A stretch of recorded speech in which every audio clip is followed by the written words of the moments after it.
Oh, fucking A, right, yeah.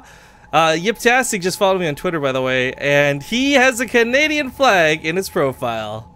So now I'm super happy about the guy who got to win the watch giveaway. But ladies and gentlemen, welcome back. The JORD Watch Invitational continues, or JORD Woodwatches, I should say more accurately. Woodwatches.com! Go! Spawning here in the top left corner of the map is going to be the Team Liquid player. It's red. Oops, sorry, I swapped that around. Zerg. It's Snute. In the bottom left, as the blue Protoss, Welmu. Alright, Iron Fortress is a cool map. We've seen some really weird games go down here. A lot of it comes down to what I thought was honestly going to be such obsession about thirds and fourths, but really just taking engagements around the thirds and fourths seem to be where a lot of the focal points go down. We saw a lot, pardon me, we have seen a lot of this in Legacy of the Void as well. I am curious though on how these guys are going to shape up to it here for Heart of the Swarm. I mean, it's no lurkers to abuse the cliffs. Colossus are suddenly back in play, and neither of these two have been Legacy of the Void players. But we've just seen this map so much more in Legacy than we have in Heart of the Swarm. Yeah. We've also been casting a lot more Legacy in this past week.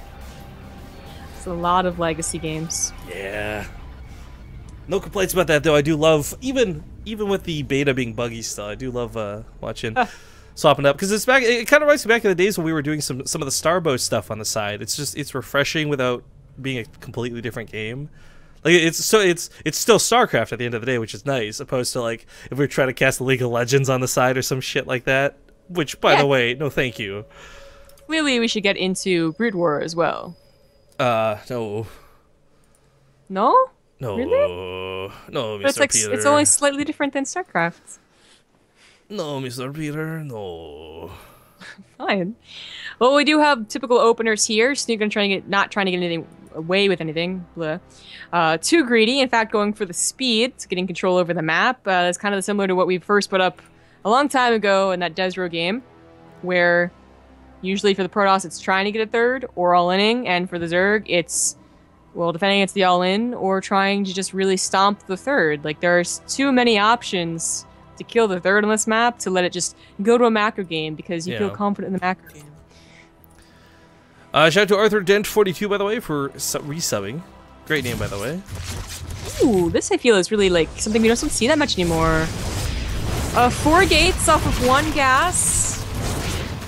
Unfortunately, it is against someone who did go for speedlings, so I feel like, you know, once that kicks in, it's not going to be that difficult to hold. And it's kind of a almost a waste of that 4th gateway. Yeah, I'm actually even wondering about the hold. It's actually going to be Welmu who needs to hold, not Snute. This attack is, he'll have production, but will that count for enough? I don't know. There's not a ton of sentries to wall this off. I feel this is already...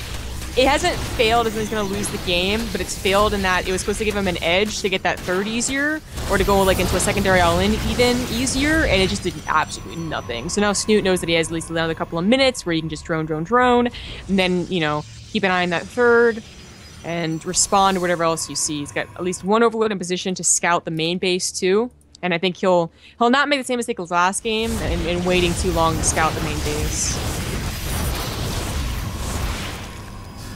So I don't know if you've noticed, but there's been either someone or someones have been very dedicatingly making all these fake Bart90 accounts. I've constantly seen coming in chat saying like, about it. "Hey guys, I missed something. What's going on?" This guy comes in. It's not even because I said Bart E on chat on Twitch stream, right? So like this guy just doesn't use effort. He's just Bart90. Oh, sorry, he's Bart90 with a capital O. I can't, like, I wonder if these guys try to be funny or they really are hoping that we'd like feel guilty and be like, oh, you can have a watch. No, see, my thing would have been like, you're AFK, bro. That's too effing bad. I'm sorry. Like, yeah, I don't expect anything, guys. Oh, we do have 3 extra gateways, so it's gonna be, well, I want to say an all-in, but then again, he could just be getting the production first, because remember he did this versus, did he do it versus Snute last time? Well, no, it's 4 gateways. I don't recall. That's 5 extra gateways. Okay.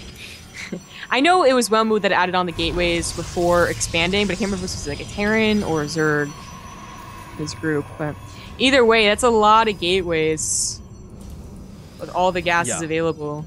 I mean, if this is going to be the big all-in, the nice thing is there are sentries. But again, kind of go back to Van Nuys Research Station for a moment. It was incredibly awkward because he lost a couple units rallying down the middle of the map. His sentries had to burn a lot of force fields before they even got involved with the fight. And yes, Snute had a gold base back then, so that definitely factored in a little bit differently to the engagement style. But the point still remains where if you have to burn force fields, if you have to lose units, if you're on the other side of the map with less than what you need, you're not going to win that fight. So hopefully Welmu doesn't have to use too much getting there this time. You know, just the journey. Yeah, it looks like he was going to try and kind of fake out the third, so it was kind of a nice attempt, but the probe does follow the army to place down some proxy pylons, and it's going to be that attack. The creep spread's already pretty good, and of course he won't have any observers to clear this up. Got kind of lucky on that one. But there's also going to be burrow, so another reason I have observers. Snute seemed to really he called this pretty well. Like, getting that burrow was a excellent move, both aggressively and defensively, but we're going to be really good for the defense. Well, I'm loving the flanks he's setting up here, too. I mean, the Lings get ready to attack.